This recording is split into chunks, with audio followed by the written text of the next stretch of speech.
What's going on, everybody? Welcome to the Why Not podcast. Here, we discuss the moments in life. We ask ourselves, why not? Before leaping over obstacles to ultimately pursue something great. Today's superb guest is Shannon Shorter from Houston, Texas. Shannon is an overseas professional basketball player who has played in many countries such as Australia, Korea, Israel, Lebanon, Croatia, and many more. The journey to getting where he is now was not easy. He started out playing Division I at Texas A&M Corpus Christi before transferring to a JUCO. After junior college, he enrolled at North Texas, proving he still belonged at the Division I level. He wouldn't get his first opportunity overseas until a year and a half after school. In addition to being a professional athlete, Shannon has his own organization called the It's Only Right Foundation, where he serves the community of his hometown. Shannon is one of the most humblest people I've ever come across. It was an absolute pleasure having Shannon share his story of what makes him the man he is today. My motto is why not, and I always stick by it, regardless of what people say, what is possible, what's not possible. I continue to think why not, and continue to strive to be the best I can be. What up, Shan? How Hey, you bro, feel? I'm good, man. I appreciate this opportunity. Appreciate you having me on your podcast and just, being able to just interact with you and politic with you and just fellowship with you and just put good energy out there, man. I appreciate that. And, let's get started. Let's go. Yes, sir. Yes, sir. I also want to extend my gratitude, man, and say thank you so much for being here with me, man. I appreciate it a Yes, lot. sir. Yes, sir. That's easy, brother. Yep. So, man, when we talk about why not, we talk about those moments in our lives when we fighting, we going through something, we trying to push through something, and we ask ourselves, why not? So, what was the biggest why not moment in your life? The biggest why not moment for me was probably just growing up in A-Leaf in Houston, where I grew up, and just seeing what I was, uh, blessed to see at a young age. You know what I mean? Just me and my mom. And then I have two siblings, my brother and my sister. We grew up in Park Village apartments. And my mom, she used to work in education for like over 30 years, but she also was I don't know if you're privy with this, but she was the cool cup lady in the neighborhood. So like that was a lady, in the city, it's always somebody in the hood that got the snacks.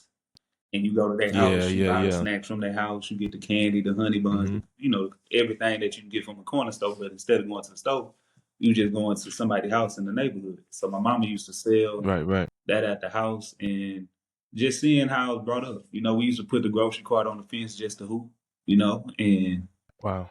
those are some of the most fun times in my life.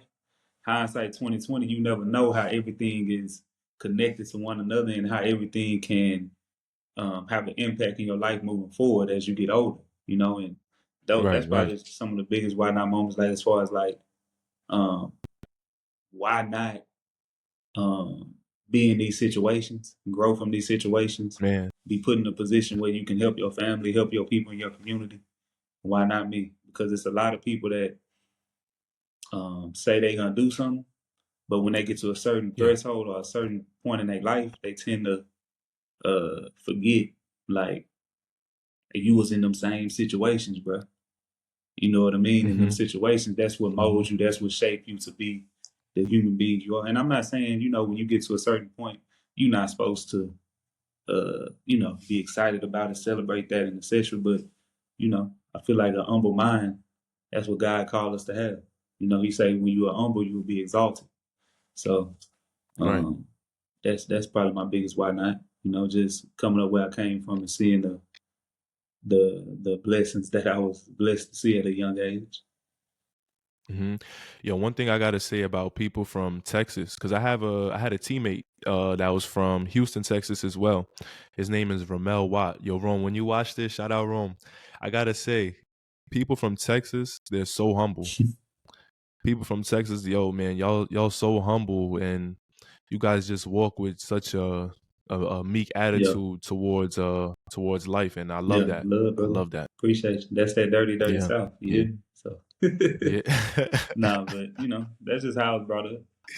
I'm big on just not thinking more highly of myself than because I know I can be in any situation in life. And thank God that he got me in the position I'm in today. But it can change in 30 seconds. So I always try to be mindful where I'm at, be present where my feet are, and just stay connected with what I got going on back home, my people, as much as I can. Because I know in my city I'm a light to a lot of people, even though I probably don't even want to be there. But it'll amaze you how many people reach out to me just telling me like, "Hey, bro, like keep doing what you're doing. You don't know how much it's inspiring." So I gotta stay in the mental mind space that I'm in to just be accessible in a sense. Yes, sir. Okay. All right.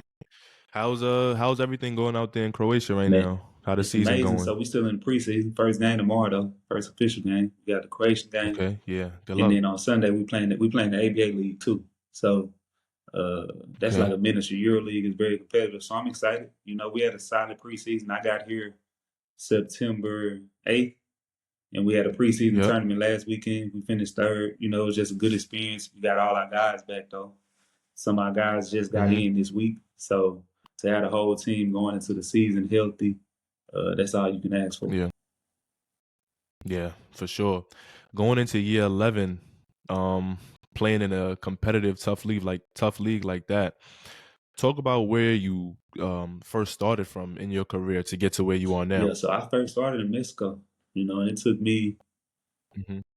My fault. I heard this story already. I just love this. I love this story too. I know Nah, you other good. people You gonna good, love family it. people. You good people. Yeah. So, 11 years ago, I always think about where I started. Started in Mexico, and it took me a year and a half to get that opportunity. So, like you said, you heard my story. I used to sleep in cars at the workouts, sleep in the gym at the workouts. I was sacrificing because I didn't have the financial resources to say, okay, I'm gonna go home and come back now. Like gas was at a certain point, and I probably had like $20 to my name. Not even gonna hold you, but when you really want to achieve something, when you want to do something, you got to like do things that you uncomfortable doing. Because I feel like through that uncomfortableness, that's when growth occurs. So like when I got to Mexico, I was just in the right position for the opportunity. And I tell people all the time, like the opportunity not gonna look like what you envision while you going through your process. It's not gonna look like gold at the end of the rainbow. You know what I'm saying? Like the opportunity gonna be shaped in some difficulty, some adversity. But if you stay solid in that opportunity, 11 years later, you're in a different position. So I went on a travel tour to Mexico with one of my good friends, Steve Wald. He actually coached out there now, and for a week straight, he was calling me like, "Hey, bro, like this is a good opportunity for you. I'm telling you, you're gonna be playing some of the best teams in Mexico. GMs, president gonna be there." And I'm like, man, bro, I ain't trying to hear that. Like this a year and a half later, so you can understand my emotions right now. My mama, she telling me you probably need to go in a different direction, and I don't think she was saying that out of like not believing in what I was trying to accomplish, but she was just being a mother and just seeing like, okay, baby, like, sometimes our dreams don't come true. She was just trying to nurture me in a sense. But a week later, Steve took me out there to that tour. We played the team that just won the championship. I went crazy. So like once I went crazy, the GM after the game came to me, took my information. I didn't really think too much of it. He called me 3 days later, but I was out that next week. And once I got to Mexico, it was crazy because I signed with one team for $3,000. That team traded me to the worst team in the league. That team traded me to another team, which was the perfect situation for me because the coach, he straight told me, he said, look, I don't got a lot of money, but I'm going to put the ball in your hands and I'm going to let you do what you do. So all that grinding 4 or 5 times a day, every day for a year and a half with my man Tony, with John Lucas, with Mike James, with just everybody that was influential in that at that moment in time, it showed up. That was just built up sweat equity. You know what I mean? It showed up at the perfect time and led the league in scoring, average 28. 11 years later, we still at it. Yeah. Man, talk about those emotions you was feeling though. That year and a half you was just grinding and just waiting for your opportunity. I feel like, so I was watching this sermon like a month ago on YouTube by this dude named Darius Daniels, and he was speaking about when you feel like you have the anointing, but you're not in that position, right? You're not in the position of what you feeling in your spirit, right? And he called that the God gap, right? From like when God tell you what you gonna do until you get to that moment where it come to reality. So my emotions in that moment was I'm having conversations with myself every day, like real life conversations, like bro, like are you doing the right thing? Like, bro, don't go work out today, bro. Like, go ahead forward, bro. This ain't it for you. Like, it ain't never gonna shape. Like, just real life conversation. But I'm also having to encourage myself at the same time because those can be some of the most.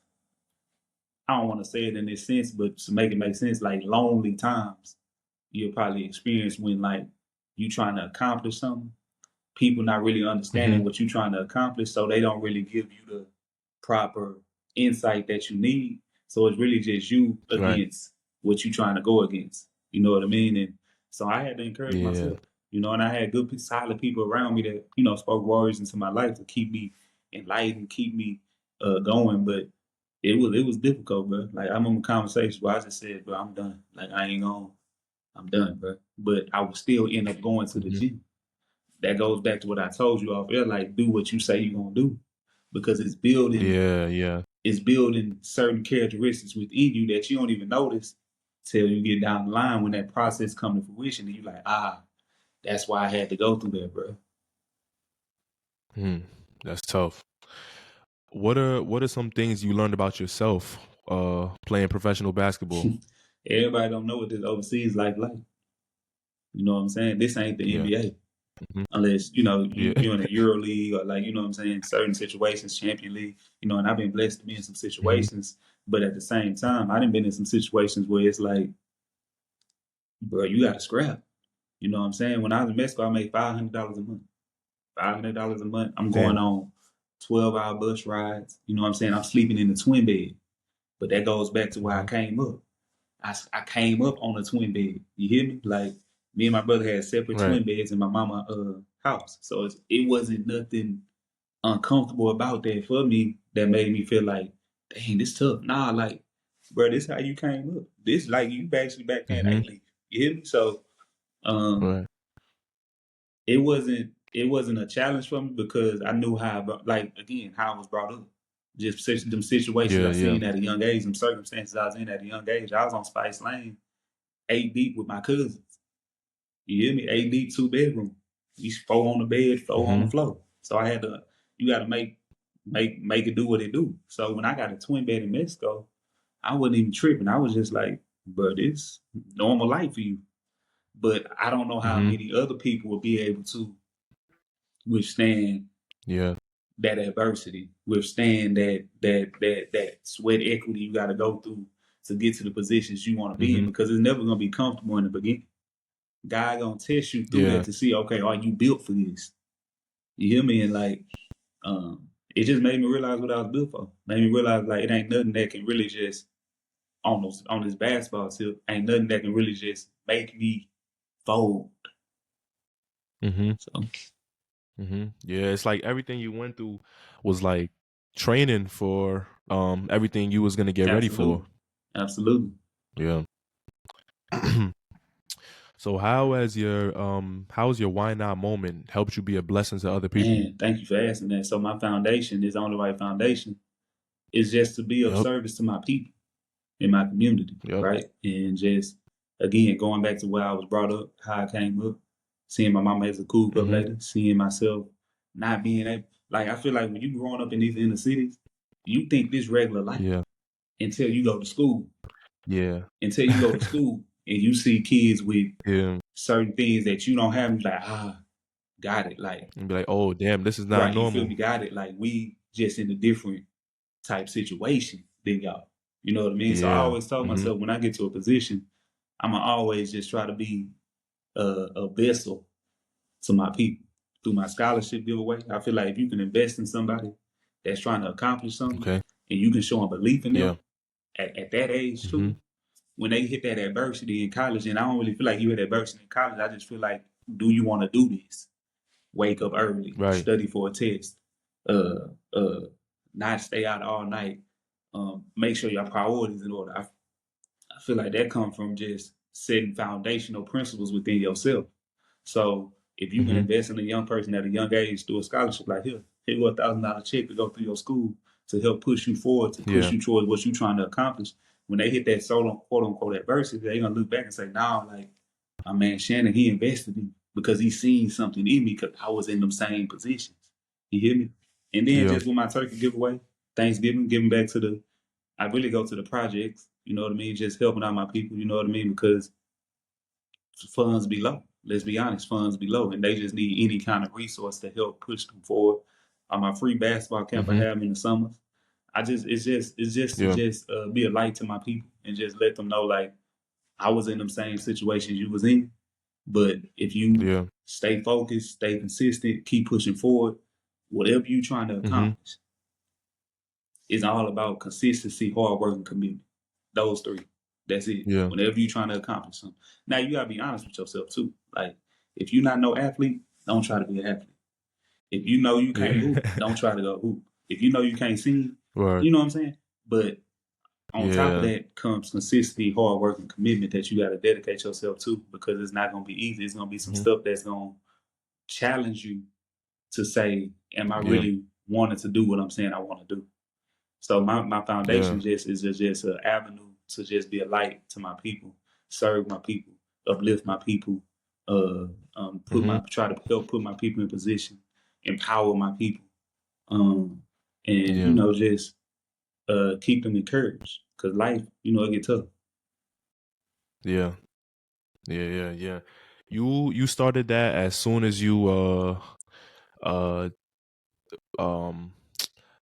started playing pro, or this is something you always wanted to do? It's always something I want to do, but at the early stages of my career, I didn't have the funds and the resources. Like the first couple of years, I was only making $500, $3,000. You know what I mean? So once I started making 6 figures plus season after season, then my mind said, like, okay, now you can do what you said you wanted to do, because now you got the backing behind you and you got the relationships that you need. So my foundation been solid for the last 5 years, since 2017. That's tough. Oh man, that's a blessing. Appreciate Congrats. you. Yes, sir. Yeah. I also saw a picture of a basketball court is that yours, or is that a court you opened up? Nah, it just got dedicated to me. Yeah, oh, so that's somebody tough. So I'm real close with my pastor at my church, and it's a park. It's the you know, the house of God, and then across the street is the children's ministry, and then it's a park. And that whole basketball court got named after me. It's called the Shannon Shorter Pavilion. That happened after my first scholarship giveaway, because I partnered with my high school, I partnered with my church for my scholarship giveaway, and that was his gift back to me, just to name the basketball court after me. And it still don't really, like, it's hard for me to like put that in words, because it still don't really like hit me like, bro, like you got a whole basketball court named after you, bro. Like kids be out there playing, I be out there playing with them sometimes, you know. So it's like it still never just really hit me, and I haven't really just sat down and said, bro, like I need you to realize how big this is. So yeah. It's just because y'all so humble, you know. Absolutely. Yeah, I think that's probably why, but it definitely is gonna hit you. You're just gonna be like, damn, this named after me. This is crazy. Yeah. What was your favorite country you played in? Easily Australia. Okay. Okay. Why you say that? Just the living. You basically like you in America. It ain't no language barrier. Okay. The basketball on the court is you playing in arenas, sold out 15,000, 20,000 every game. And it's competitive too, you know? And it's good bump, you know? And that's all you want is when you as a pro, you just want to play the best. And I think some of the best players go to Australia and compete. That's tough. How is all this life experience of growing up from where you're from, taking a rough deal in Mexico, to everything that you've accomplished in your life, how has all that life experience help you find purpose, and how you think it's going to help you to continue to find more purpose? I never think you go through something just for you. You know what I'm saying? I always think, for example, in the Bible, he said, Peter, I pray for you that the devil doesn't sift you as wheat, And I pray that your faith doesn't fail. And when you turn again, strengthen your brothers. So what he's saying is when you go through what you go through, right? Because the devil's going to test you. He's going to tempt you. He's going to try to bring you down. But when you get through that, you got people watching you, and now you got a testimony. Now they looking at you to say, okay, for example, you seen my video. You said you watched it quite a bit because of the story and how it resonated with you. And it kept you encouraged when you was going through what you was going through. You know what I'm saying? So I don't think anything you go through is just for you. I think it's always a bigger purpose behind it. And then I think that's interconnected with you. So like when you go through something, you gotta, it's two ways you can look at it. You either can fold or you can say, okay, God, what you trying to show? And I feel like, so my purpose is connected with all that because like I told you, like, even if I don't even want to be, even if I'm just living the life God called me to live, I'm a light to a lot of people. Like a lot of people pull from me and get encouraged by me. And so I think the way I carry myself, the way I was brought up, and just my brutal honesty, just being completely honest. Because I feel like you got to be honest with people and let them know, like, yo, this is what it was. So they can know, okay, when I go through these situations, this is what it's going to be like. So I think that's what my purpose is just to enlighten people and just be a light and encourage people and love people and continuously walk how I'm walking, be true to who I am. Okay. Yeah. Where does your faith come from? Man, that was my sister. Yeah, I didn't grow up in the church at all. My mom, she didn't put that in me. You know what I mean? I had a great grandma who used to pray for me a lot. I had a grandma who used to pray for me a lot. But my sister, she was the one who used to like really like put oil on me, pray for me, take me to New Year's celebrations, take me to church. And what really got me was she used to fast for me, bro. Like used to fast for me for a long time, bro, just to get clarity on what I was going through. And that really just pushed me forward. And then when I got to college, I had a few people that led me to, certain Bible studies, certain churches, and it just stayed embedded in me after college. Because I feel like after college, that's when I was really going through the rough patches where I needed something to just keep me encouraged, keep me going, keep me motivated. And I used to revert back to the word. Yeah. Yo, that's tough. I really never hear from people that didn't really grow up in the church like that. Like me personally, my mother, I was raised in the church my whole life. I've been going to church my whole life. So to hear a story like that, that you've grown in your faith is awesome. It's dope. Absolutely, God did. Yeah, that's what Khaled said, right? God did. Khaled. What if all the ups and downs from your journey taught you? It just taught me how much I love the game. You know what I mean? This ain't no gimmick. This ain't no I just want some bread. Nah, like I really love this. Like I'm passionate about this. Like I remember I seen the interview and they asked Kobe Bryant, like, what separates the greats? His response was we just got a natural love for the game. Like if nobody was getting paid, we'll go out in the park and play. You feel what I'm saying? We'll go to the hood and play. We'll play anywhere just to hoop. And that's my mindset. Like I'll play anywhere. You know what I mean? It don't matter what's on the line. You know what I'm saying? Like prime example, I played for $500. You hear me? Like that wasn't but my thing is like when I tell people like when I prayed for my opportunity, I wasn't praying for $1 million deal. I wasn't praying for 6 figures. I was just praying like, Lord, just give me opportunity, put me in position. Because I knew what I was going to do with it. Yeah. I knew the work, the sweat equity I was putting into it. I knew the mental fortitude I had at that moment in time. I knew I was going to be a killer. And so I just wanted one opportunity. That's all you can ask for in life is one opportunity. That's it. Now, what you do with that, that's on you. But if God puts you in a position, make sure you take advantage of that because you don't never know what's on the other side of the opportunity. Yeah, that's true. Before we get into the last question, man, I just want to say thank you, bro, once again for doing this, man, taking time out your day. Thank you so much, bro. Understood, brother. I appreciate you. Real life. Yes, sir. Yes, sir. So how has your why now moment help you make strides in your life as a man, in your marriage and throughout the rest of your life? Uh, I just know with my wife, I always tell her like I'm not going back to where I came from mentally. Right.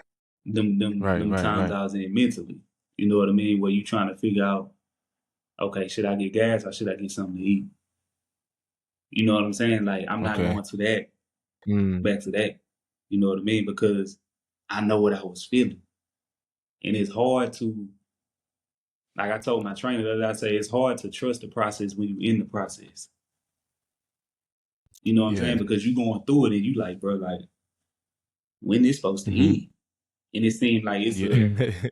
never ending road, but if you stay consistent, if you continuously put out good fruit, it's always gonna come back around Mm-hmm. and it's gonna be at the perfect time. You know how they always say God's timing is perfect. It's gonna be at the perfect, like that was Right. perfect timing because I just told you, my mama told me you need to go ahead and look in another direction. You know what I'm saying? So I Mm-hmm. just think those experiences, those why not moments of like, why not me? Why can't you do this? Why can't you start a foundation? Why not? You know what I mean? Like it all goes back to Right. just my upbringing and how I came up and just seeing those kids that I know probably going through them same Right. situations, uh, uh, and realizing like I was them kids. You know what I mean? So I tell my wife all the time, we not going back to that. So whatever I gotta do, whatever. And I'm not saying money is the end all be all, but money is Mm-hmm. allows you to access to different things. It allows you to be comfortable mentally, where you don't have to Right. worry about what I'm gonna eat, worry about am I gonna Right. get gas today, worry about um um are we gonna have groceries in the house? You know what I mean? Worry about everything that come with, in a sense, not having the financial resources that you need. So Mm-hmm. um, that's really what it carried for me. Just not going back to those moments, but always being present with my people in those moments because I've been through those situations. And Yeah. it taught me how to just, like, you see a lot of stuff when you grow up in the inner city. A lot of stuff. For me, I seen prostitutes, I Mm-hmm. seen drug paraphernalia, I seen fights, I seen Mm-hmm. gang, I seen everything you can ask for on one street. Yeah. This and that, one street. You get all that on that one Yeah. street. But what it taught me at a young age was that you don't have to. It's cool being in your own lane. It's cool. You Yeah. know what I'm saying? Facts. Now, like you get peer pressure from this Yeah. place, from that place, from that place. But at the end of the day, Mm-hmm. it's cool staying solid and being who you are. You know what I mean? I got homies Facts. that That's what my brother I always got homies preach. that was in jump out gang. I got homies that was in the streets that tell me till this day, hey, bro, you was different at a young age, bro. Like everything we was doing, you wasn't into. You know what I'm saying? So that, I mean, I feel Mm. like that's what it taught me as far as like why not. And then again, it also taught me that it taught me foundational principles that can really keep you uh solid as you move forward with your life, doing what you say you're gonna do. My father wasn't in my life. So when I say doing what you say you're gonna Right. do, man only as good as his word. You hear me? As many times I had Mm-hmm. conversations with my father where he said he was gonna pull up, he was gonna do this, he never showed up. That just building me like, okay, I know what I feel when he say this. I don't want my future kids, my wife, my family feeling like, oh, we can't depend on him. You know what I'm saying? Mm. And respecting other people, respecting everybody, not lying, being truthful, and yeah, that's something else that taught me just foundational principles you can stand on that can push you forward in life. Yeah, bro. That's so tough, man, and that's real. That's real, man. And I appreciate that, Absolutely, man. brother. Yeah. Thank you, man. Once again, I appreciate this time here. This was dope, man. I had No, a lot of fun. absolutely. I appreciate you. Like I said at the beginning, I just love to, fellowship, politics, put good energy out there, and Hmm. just connect. It's always a blessing. Yes, sir. Yes, sir. The good energy was definitely out there, man. No, Appreciate absolutely, it. brother. Yep. Good luck, man. The rest of the Appreciate season. you, brother. It's gonna be a long slow grind. You hear me? It's about 9-10 months, but this is what you sign up for. Mm-hmm. So, Yep. Appreciate it, man. Hope you have a great day. Brother.